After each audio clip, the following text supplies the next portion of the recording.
And you got some really good reviews, not just for the performance, but also for the mustache that you have in this, the look of this guy. Well, a lot of these guys that I talked to and a lot of the photos I looked at, they all had mustaches. Yeah. It just became, it was a given. And that mustache is now working more than I am. It's gone off on tour. I'll bet it's a whole new thing. Yeah. You know? It's back. It's going to be a fashion trend. Yeah. I think, like Serrano's nose. Right. Off it goes.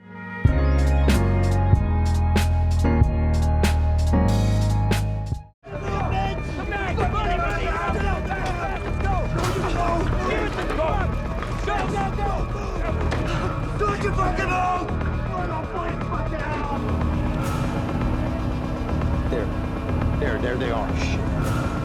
Last one!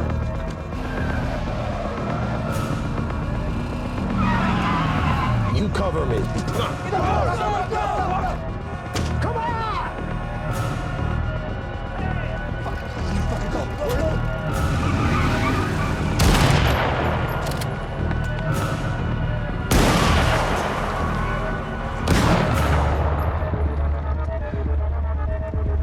I got it.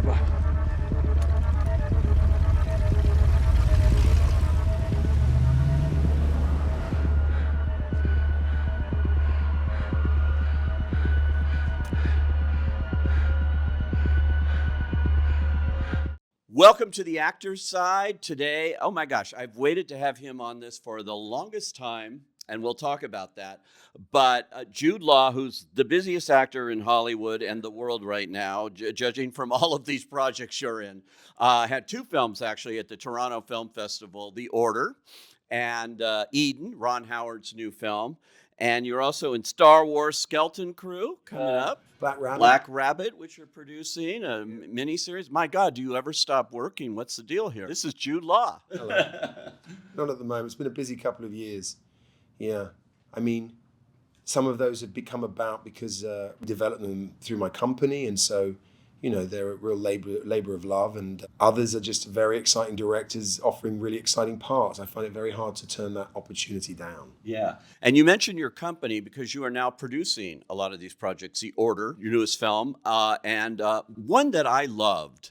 In fact, I called Amara, your publicist at the time. I said, I really would love to do Jude for this movie. I was just obsessed with it, called The Nest, which you also were a producer on. Is that right? That's right. Sean Durkin's film. Which unfortunately suffered from being released during the pandemic. Yeah. I was immensely proud of that, and it was a really beautiful piece of work from Sean. The opportunity to work opposite Carrie Coon, who I think is a fantastic talent. You both were. I thought that was like a modern day Who's Afraid of Virginia Woolf in many ways. Yeah, I like that. A really interesting movie. But you're picking interesting movies. I mean, the ones you're doing are unique. You get that opportunity when you're Jude Law, but you know, you are really looking out for yourself here, I think. You know, you can only, well, to a point you can only choose from what's coming your way. I feel in the last 10 years, having turned 40 and then 50, I feel like the roles on offer or the potential in roles has become a little richer. And, you know, you then hope that those performances percolate through the business and you'll lead to other opportunities of similar type. But equally, the company that I set up, nearly 10 years ago now, has really found its feet and being able to nurture projects, really being able to aim myself at projects or a character that I like and draw the people together to really realize that. That's another reason I think why I'm finding roles that I hope fulfilling and pulling them off. One of those is a veteran FBI agent in The Order, which is Justin Kurzel directed, and Zach Balin wrote it. Yes. And I believe he's worked with you on another project too, on the Rabbit. That's right. Yeah. So Zach's a wonderful young writer, and funnily enough, I worked with him first he was a prop master, and I worked with him on a Steve Soderbergh film. So that's when we first met. But his writing career has absolutely taken off. Obviously, King Richard and the nomination he got for that launched him, and he gave the script. He was already developing it with Brian Haas, and we took it on as Riff Raff, my company.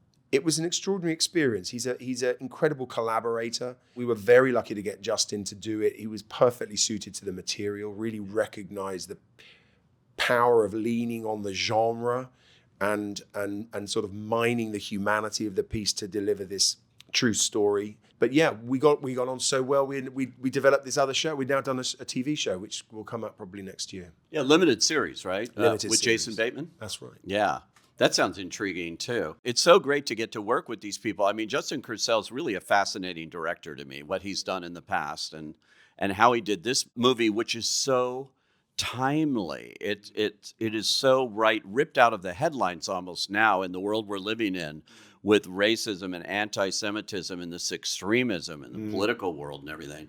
The Order takes place in 1983, but you would think it could still be happening today. Sadly so. I mean, it's timely, but also, you know, historically, it has been it's been a case around the world. It seems to me, it's about, you know, trying to understand why people behave and think like this. And what Justin does brilliantly is he puts characters, sometimes unlikable, in their communities, in their families, and you sort of try to understand what it is that leads someone to behave the way these kind of people do. He did the same with Nitram. I think he did the same with Snowtown Murders. You know, it's not that he empathizes, but he doesn't judge. He just tries to strip away, I suppose, any sense of empowerment and really look at them as a human. And that kind of insight, I hope, you know, teaches us something about how in the future we stop this kind of hate speech, this kind of extremism occurring. When it's coming out now is just right on the cusp of, we don't know where we're going with this. And to play that kind of a role, this FBI agent who'd been really in the trenches doing this, and now he's sort of, you know, at the end there a little bit. It was important to me that there was a sense that you got a sense of the cost that this career had taken physically and emotionally, spiritually on Husk. I wanted you to feel that he was. I wanted you to question whether he was capable of succeeding. Yeah, and that he was up against this formidable opposition. And there's an odd sort of contrast, but also similarity. They're both men who are committed to their causes wholly and willing to lose anything to get their cause, to get to the end of their cause and to see it through. But then equally, they're contrasting in that Bob is sort of a man of the soil, and he doesn't drink, he doesn't smoke, has abundant family around him, a family built on falsehood, but nonetheless, you know, 2 wives, children on the way, a community. Whereas Husk is, as I said, sort of broken. He's lost his family. You assume something's gone wrong. Either his devotion to work has left them, you know, abandoned, or something's happened. They've not forgiven him, and they've certainly not coming to this new community with him. You know, physically, he's clearly smoking too much and drinking too much. Has possibly had a heart stent put in. You see a scar on him, and he's taking pills to thin his blood. And so there's a real sense of questioning, I suppose, as to whether this guy can see this through. A little like us, you know.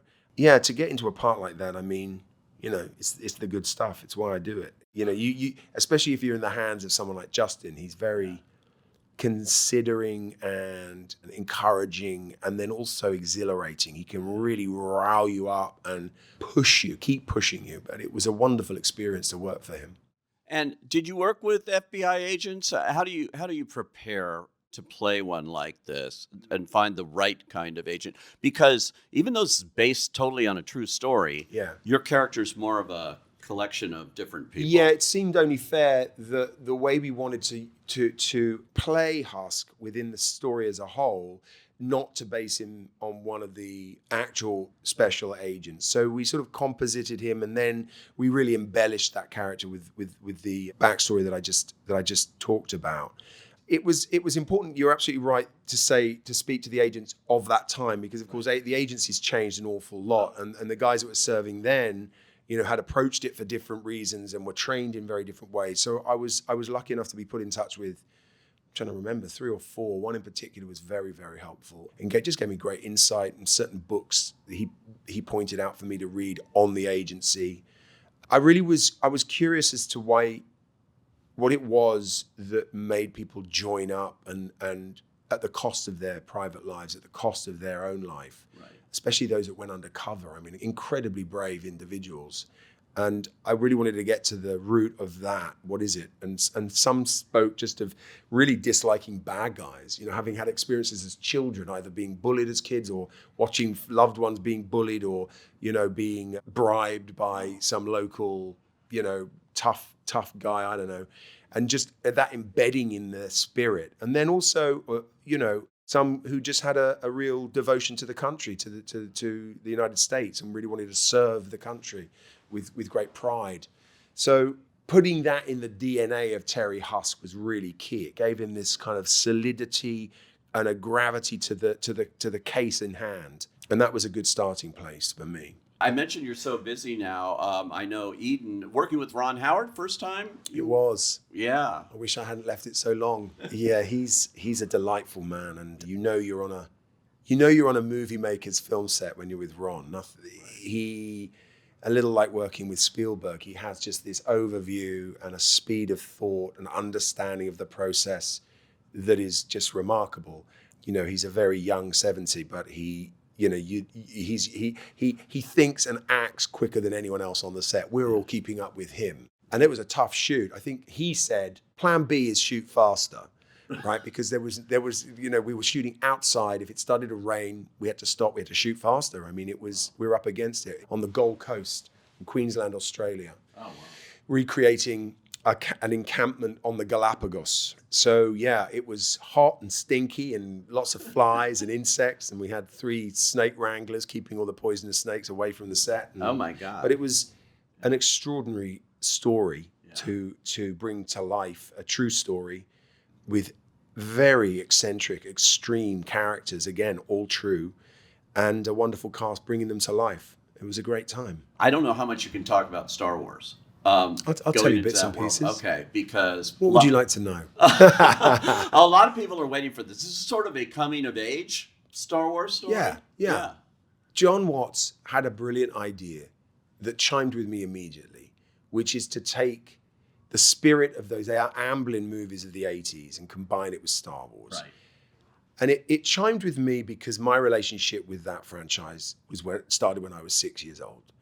And a lot of us, and people of my age certainly, are introduced to it as children, and you view it with awe and wonderment. And so to make the protagonists kids, I just thought was wonderful. It shed such a light of magic all over this now quite familiar universe, this galaxy. And the character I play is a wonderful kind of combination of, well, he's contrary, let's put it like that. And great fun to play. And it was full of lessons. The whole experience. One thing I completely underestimated was, of course, you go to work to act opposite actors. I was going to work acting opposite puppeteers and working with these incredible masters, a lot of whom had trained under Stan Winston, the great Stan Winston. So suddenly you're talking to someone, who's here, but the person who's operating his face animatronically is over there. So you have to talk to them first. Like, can you make this thing wink at me and then lick its lips? And then there's a guy behind him who's operating your right arm. Wow. And so can you put that hand here when I say that, so it becomes this extraordinary kind of dance. Right. And the like of which I'd never done before. It was really eye-opening as an actor to work in that way and thrilling. And of course, I was in a world that I found very familiar. And then occasionally the child inside me would pop out and just go, you're in Star Wars. That's a Jawa. and that was a thrill. That's amazing right there. John Watts, who you mentioned, is the director of Spider-Man. That's right. Really the best Spider-Man the Spider-Man and No Way Home series, The best Spider-Man movie. But I had seen a little film he had done before that called Cop Car. That's right. Well, again, children in jeopardy. Children in jeopardy. That's where he gets it so right. Those wonderful... thing I loved about those Amblin movies in that period was the kids were real kids, and it's similar with our kids. They've got kid problems. They don't get on, or one doesn't like going home. One doesn't like school. One dreams of running away, and of course you run away and you suddenly go, I really want to go home. Yeah. There's a whole mixture of all of that stuff going on, and John absolutely got it in that film, I thought, because the kids, it's like a kid's movie, and then suddenly the Karen Bacon character is terrifying. Yeah. And the jeopardy is real, and seeing children react and survive that is kind of chilling. It was amazing Yeah. to me. I wanted to ask you about some of these directors. You've worked with some of the greats, really, and I'm just curious your reactions on them. Like Mike Nichols, who's one of my favorites. You did Closer I did. with him. Yeah, what a wonderful experience. I read his biography after he passed. Isn't that the greatest book? Well, also just to have it gets so close to his spirit. It was like having him back in the room for a week, while I was reading it, and that was a joy because he was such great company. I mean, what a life! What an extraordinary individual. Before we even get into the work, to escape war-torn Europe with a little brother at the age of, I think he was about 9. Yeah. And to the alopecia and how that affected his confidence, and then the groundbreaking comedy of Elaine May and him, which in its own right was kind of breaking ceilings and doing, amazing humor. And then just to decide to direct a film, and I'll make Who's Afraid of Virginia Woolf and The Graduate and Catch-22. I mean, an incredible mind, and he was such a raconteur, and I just never felt more comfortable on a set. There was a lot of humor. Yeah. And the way we rehearsed was he would just talk about his past loves and his past relationship. And we didn't do a lot of reading. And I remember looking around thinking, when are we going to rehearse? And I realized what he was doing was creating an environment of safety. He was opening up so that when it was our turn to open up and play these roles and these relationships, which were, messy, and they required a lot of opening up as an actor, we felt safe. What about Spielberg? You did AI, which couldn't be more timely right now. AI. No, indeed. With him, the master. Yeah. Yeah. No one's. I mean, he edits in his head while he's shooting. I've never worked with anyone who's done that before. Wow. So he'll be on a shot and then he'll call cut before the end of it because he says, no, I'm going to be around here now. So then, I mean, yeah, I'll tell you the thing that really emboldened me and encouraged me working with Stephen was how collaborative he was. He's brilliant at empowering those around him to go do their best work. Yeah. He's not a dictator director. He's a director who encourages you to do the best. So we would prep and talk and come up with ideas, and he'd say, go do all that. Go do that. I had this idea that I wanted to dance as the gigolo robot. I said, wouldn't it be great if he could move like Fred Astaire? So he said, go and learn to dance. I couldn't quite learn to dance like Fred Astaire, but it opened up that channel, and it was suddenly a sense of, I can come to this with all my ideas, and he saw light in all of them. That's so cool. Martin Scorsese you worked with a couple of times, I think, Hugo, and you played Errol Flynn in The Aviator with. Yeah, I did. Yeah, he's still going. Yeah, isn't he? Amazing. When you look at the guys like that, and Clint Eastwood, at 94, Ridley Scott, it's pretty remarkable. Well, it's the way it's how they live. I think. Right. I mean, what are they going to do? Stop and go home and get old? I mean, I think it keeps the blood pumping, and it's a place where they're happy, and like the great painters. You look at those great Monets and Picassos that they were painting into their old age. They probably feel like they're just getting going. Exactly. Yeah. Sadly, one of them that was just getting going, passed away. Anthony Minghella, who you worked with, obviously, I think several times. Gave you your big break in terms of moviegoers really knowing who Jude was. Yes, I suppose he did. Yeah. With The Talented Mr. Ripley. Yeah. The response to that was certainly a big kickstart. It was huge. 25 years ago. Yeah, 25 years this year, I know. Yeah. He was a wonderful and warm spirit, and he encouraged you as an actor or as a lead on a film set to welcome day players or anyone kind of coming on board as if it was your wedding. He said, this is your wedding. Go greet your guests. Right. And what he meant by that was, you set the standard, but also you make them feel safe and welcome. And I thought that was a beautiful thing to instill in his performers and in his sets. He also was a man who wrote and made films from his heart. There wasn't always a lot of heart in them necessarily, but you felt his heart in them. There was a love of the medium. Just the roles you played and the kind of classical parts. I saw Firebrand at Cannes a couple of years ago. Yes. Henry VIII. That was a great characterization, I thought. Thank you. Yeah, with you and Alicia Vikander. That's right. Yeah, a lot to play with Henry. Oh, There was a lot to dig into. What was interesting was that no one, because obviously his life has been portrayed many times before by many great actors in many ways, TV shows, films, books. I mean, when I went to buy up, biographies and historical texts on him, I mean, the shelves were just boundless. I think I got through about 25, but I could have got through 225. But no one had told the story about that last chapter, the chapter when he kind of knew he was dying. He was only my age, he was 51, and his legs were rotting, and he had put on huge amounts of weight and was just starting to lose it, but it clearly was not well. And I just love the idea of, here's a man who's responsible for killing thousands of people, right, let alone 2 of his own wives who had decapitated. Yeah. And he knows he's about to meet his maker. Yeah. And he called himself second only to God. He called himself God's secretary. That's what he regarded himself as.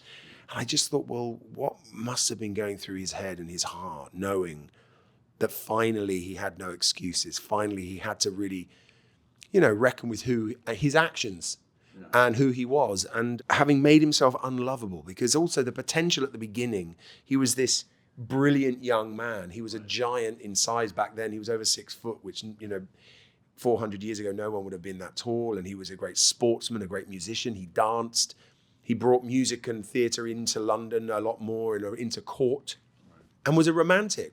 Thought he was going to marry for love, and boy, did he get that wrong. Exactly. It is. That's another one. I just loved watching that performance. You looked like you were having a good time to me playing him. Yeah. I think that's important. Chomping on the scenery. Right. Which is great. Sometimes. Are we going to see another Sherlock Holmes movie by any chance? Well, whenever I'm asked this, I always say, I hope so. I think there's still a script going around between me and Rob, and we kind of tinker with it. He's busy. He's always so busy. I mean, I'm busy, but he's on Broadway. He's on Broadway. Yeah. He's on Broadway. And then I think he's got another little gig with Marvel. I read somewhere. Oh, yeah. Well, you've done the Marvel universe too. So I just dipped my toe in. Well, Captain He Marvel. swam in it. Oh, yeah.